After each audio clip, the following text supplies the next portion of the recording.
Hello, thank you for joining me today.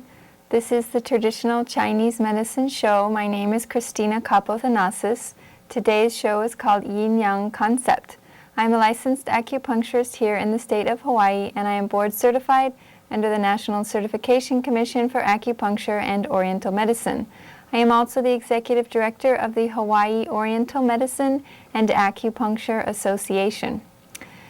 Today I'm going to try to, through demonstration of examples, explain to you what is yin and yang. You can see the yin-yang symbol, which is very popular in lots of different stores, but what does it really mean? How did it come about? And what does it represent? The yin-yang symbol is actually the root of Chinese medicine theory, diagnosis, and treatment methods. It dictates our lifestyle, and we created the Chinese medicine theory by looking at nature. Thousands of years ago, people observed around them what was happening with the seasons, their bodies, even the cycle of day and night, and they slowly classified everything into two relative concepts, yin and yang. A very simple example is looking at our yin-yang symbol. This is a small black and white circle with the opposing color in each side. The qualities of yin and yang are polar opposites as represented here with black and white. This symbol also represents other qualities of yin and yang. In addition to their opposite nature, you can see that they are inseparable. If we took one color away, you would not be able to distinguish the outline of the other one. Yin is represented here by black and yang is represented by white. You can also see that they are relative to each other.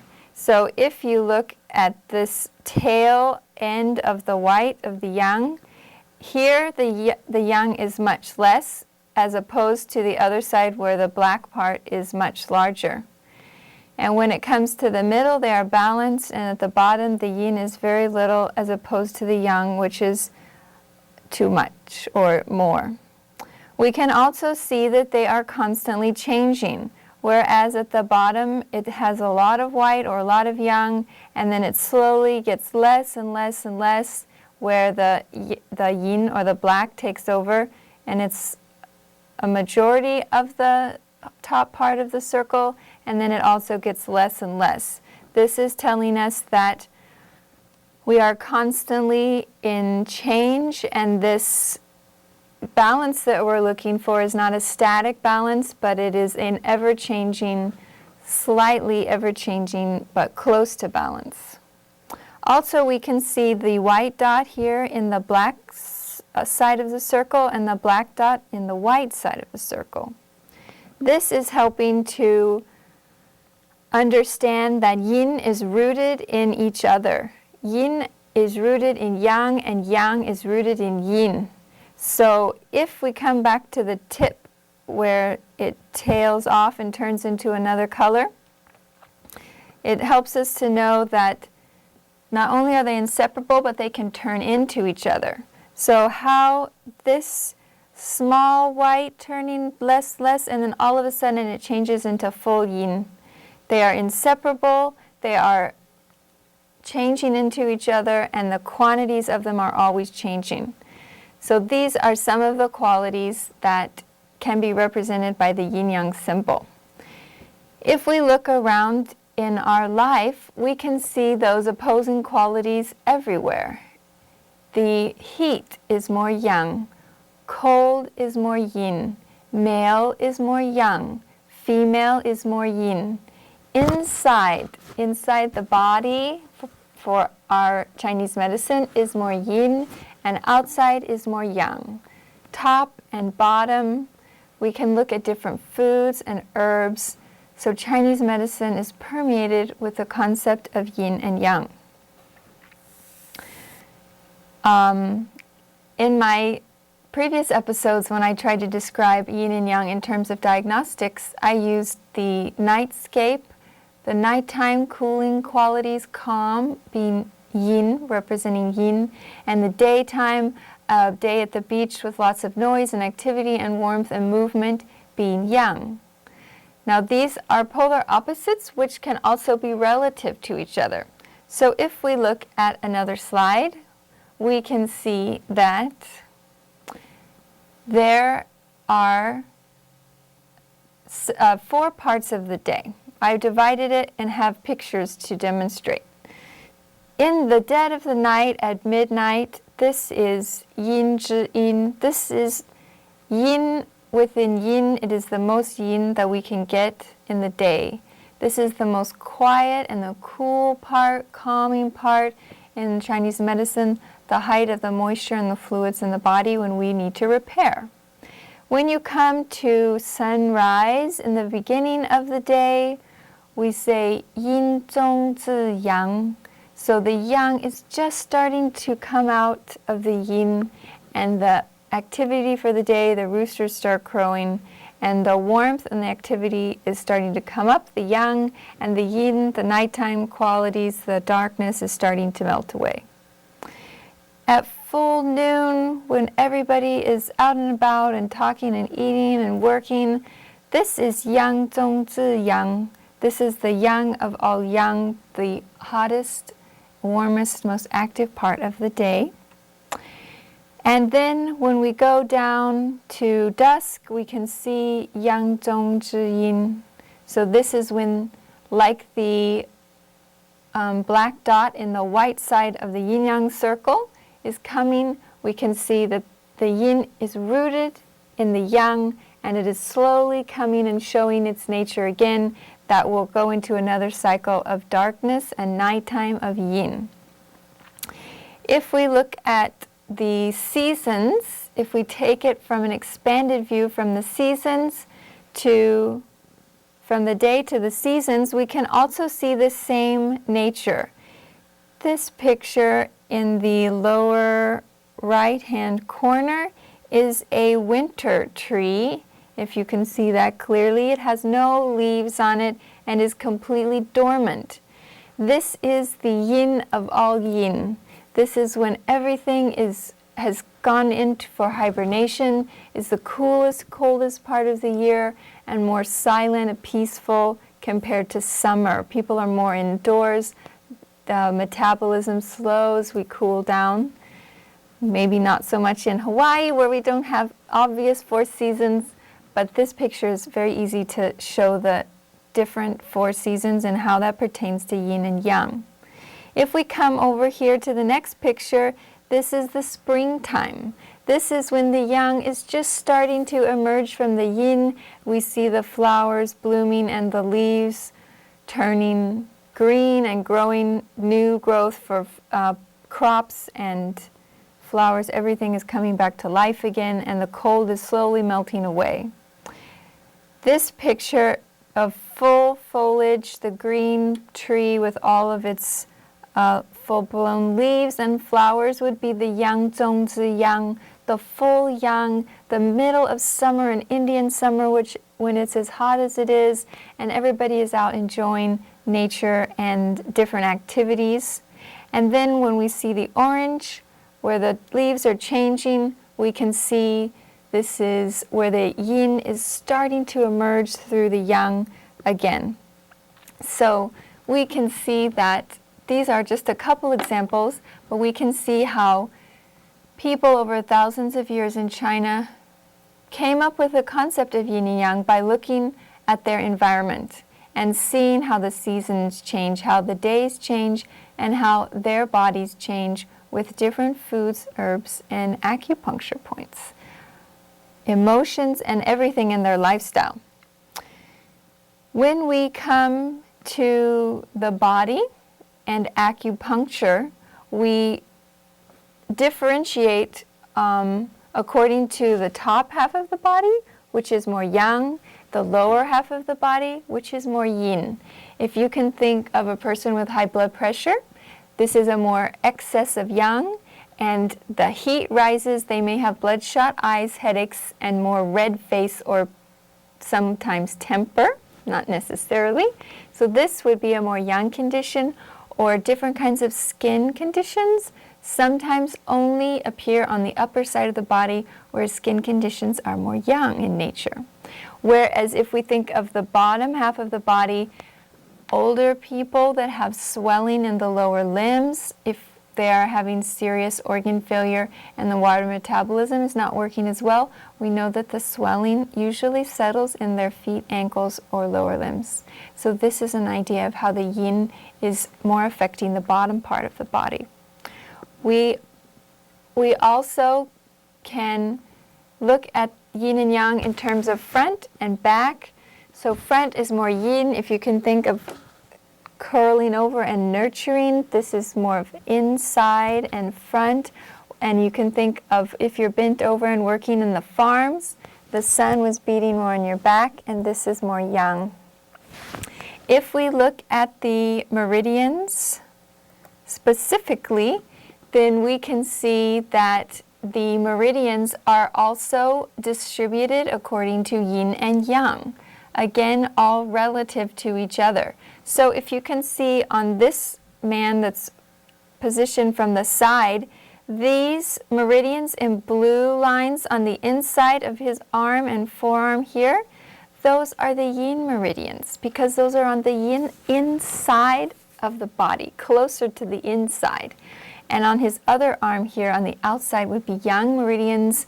These would be more for movement. For example, somebody with post-stroke and paralysis, we would use the yang meridians on the outside of the arm. And for example, if somebody's having more sleep conditions, insomnia, or some kind of anxiety, we might use more of the yin points on the inside of the arm to calm people down. This is the same way for the legs. On the inside, we have 3 yin meridians, and on the outside of the leg, we have 3 yang meridians. If we look at the very back of the body, running down the middle of your back on the spine is a yang meridian, or the more hot and active side of the body. And this meridian running down the midline of your front, the ren meridian, is more of yin meridian. All of the points will also have yin and yang qualities, but for now I just wanted to show you how generally the body is separated into the yin and yang for the locations, and how this translated from our environment around us to how it's helped to create Chinese medicine. Extremely fascinating. When it comes to our diagnosis, I will briefly cover how we diagnose with yin and yang deficiency. If you would like to look up more about that, you can look at that in our previous episodes, where we devote a little bit more in-depth explanation to diagnosis and what does that mean, yin and yang, and we go into that a little more. But if we look at this next slide, you can see the basics of yin and yang. We are going to see how balanced they are. This is the ideal balance. This first example here on the left, we want them to be as close to in balance as possible. Again, that is not a static balance. It is always fluctuating within small margin that we will call health.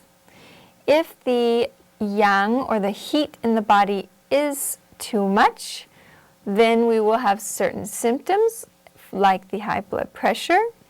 If the excess cold is taking over, too much yin, for example, somebody ate too much ice cream and they have stomachache and or loose stools, then we would see too much yin and the yang is not affected. Or we can see that the yin is too little. This is easily demonstrated by the idea of dehydration, so too little yin in the body. Or we can see too little yang in the body. Older people that feel cold, no matter what, they always need a jacket or a sweater. This usually is more of a yang deficiency.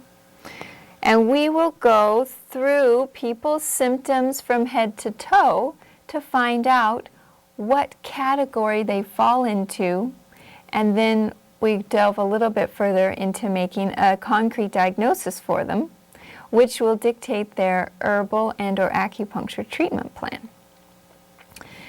So we will ask all kinds of questions from head to toe, which we've also covered in other episodes. If you're interested, I encourage you to go listen to what all of the symptoms mean. We look at your tongue and your pulse. We ask things about your sleep, your appetite, your stools, your energy level, headaches, dizziness. Everything will tell us if it's more heat or if it's more cold. And then we will come up with a treatment plan.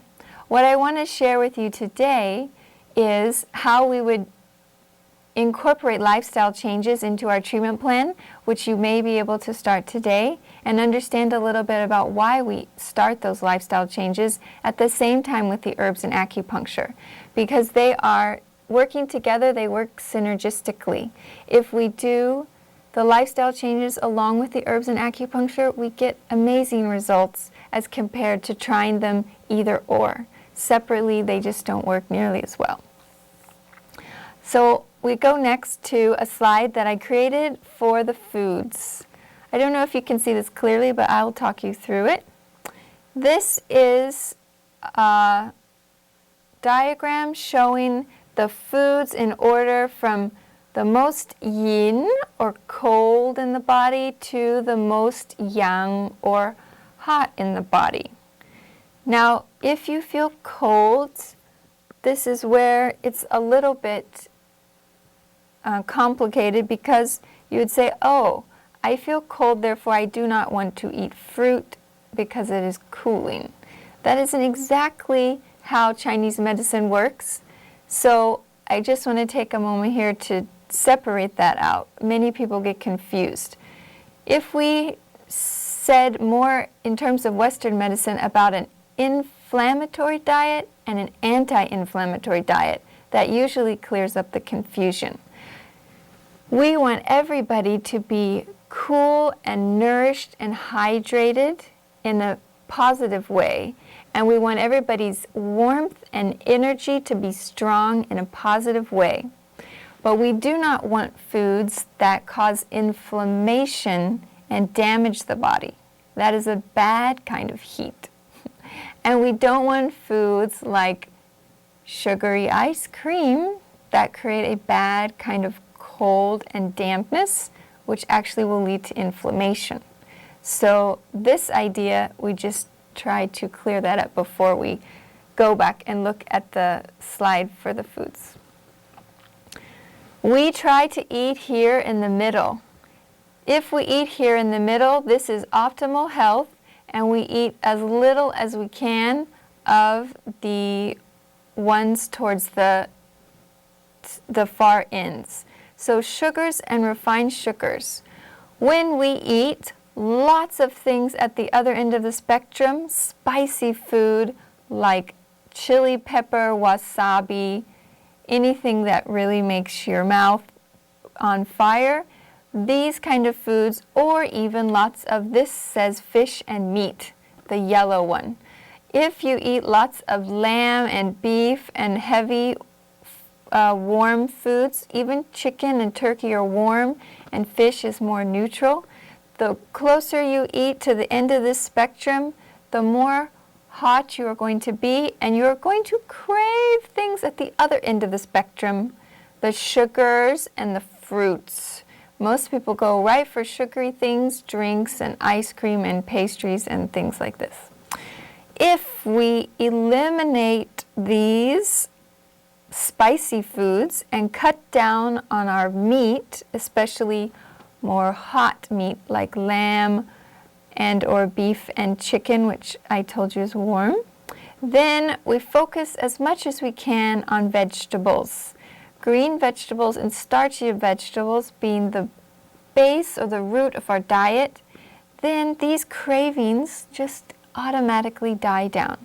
I'm sure that 90% of you feel that you have some kind of sugar cravings, whether it's in the form of something more mild like fruit, or a little bit stronger like desserts, or even stronger would be alcohol and or stronger drugs.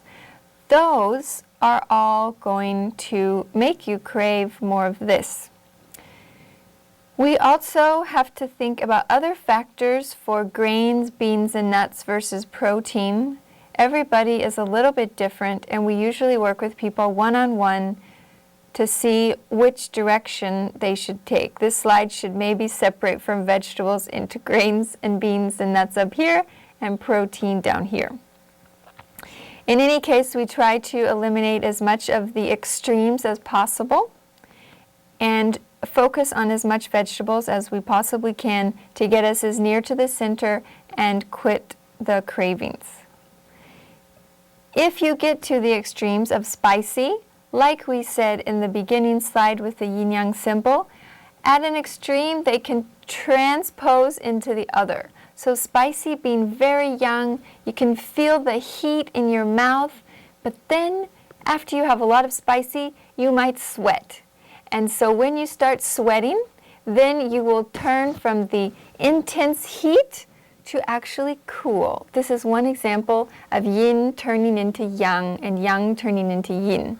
If you eat lots of sugar, it may give you a temporary sedative effect and you feel calm, or you have a glass of wine and you unwind, but that yin is actually a fake yin that will turn into yang and leave you more agitated and hot, inflamed, and just craving another quick burst of sugar to get the feeling back again. So spiciness, feeling hot, and turning into cool as you perspire, and sugar giving you an initial feeling of calm and cool, but actually turning into yang and making you feel more uncomfortable in the yin. So this is another example of how they turn into each other. The last part I'd like to talk about, food, is definitely for me one of the most important things for maintaining balance, but also our lifestyle. So if we look at the last slide, I tried to create a slide showing how imbalanced our lives are today. In general, yin is lacking and yang is abundant, overabundant. I couldn't put enough categories on the yang side, they wouldn't fit in there. So this is probably not extreme enough in the showing the excess of yang and the deficiency of yin.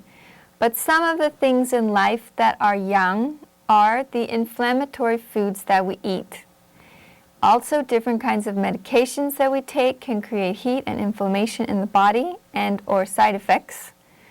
Different regular stressors that we think of in life, like work and or emotional stressors with friends and family. Food and sleep deprivation are huge stressors on the body. Hardly anyone eats and sleeps the way that they should. Skipping meals, skipping breakfast is a big one, grabbing something on the go, not sitting down and fully digesting your food, sleeping 3, 4, 5, 6 hours a night, that is huge deprivation of yin, not giving yourself enough yin, and creating more yang. And finally, I put exercise. Some people exercise possibly not enough, or they exercise too much. People that work out 2, 3, 4 hours a day might be pushing it for the yang, and or environmental toxins that we come in contact with every day, from pesticides to chemicals in our cleaners to even things in the air like pollution from exhaust and fog here in Hawaii. On the other side, we try to balance that as best we can with things that we can control. Sleep. As we said, food and sleep deprivation are huge stressors on the body. Enjoyment and relaxation is another category which is separate than sleep. Everybody can tell how they need to come home and unwind before they can go to sleep, this idea. And anti-inflammatory foods. So if we are going to have our days filled with too much work, not our proper meals, and too little sleep, we are going to pull ourselves out of balance, and we are going to start exhibiting symptoms of discomfort sooner or later. We try our absolute best to keep ourselves in balance, by balancing the yin and the yang. And if we can express to you that the things that you can control that will make a huge impact on your health are sleeping as close to 8 hours a night. I sleep 7 to 8 hours a night every day. Eating as many vegetables, because that is the basic yin food, the food that brings you to the center as fast as possible. Green vegetables. I try to eat at least 6 cups of vegetables a day. And then making time for relaxation, time to unwind so that you can go out and enjoy things so that you can sleep well. I'm not as good at that one as everybody knows, but we all work together to make ourselves as close to balance as possible and control the ones that we can. If we can control our work schedule and or our life stressors, we can balance it with a little bit more vegetables and more sleep and possibly meditation or any other things in our life that can bring the scales back to balance. And we hope that with the lifestyle changes, we can work with people to use herbs and acupuncture to just help set them back up again. Maybe they have been torn in one direction and they are now going in this as a life path, and we just have to reset it to balance, and then hopefully people can maintain it and feel better. If we have optimal health, then we should feel super energetic and happy and calm and sleep well and have as little ailments as possible. If you have any questions, please give me a call at the number on the screen or at the last slide of the show. I hope that everyone can achieve optimal health and feel as great as possible. Thank you so much for joining me today, and until next time, mahalo!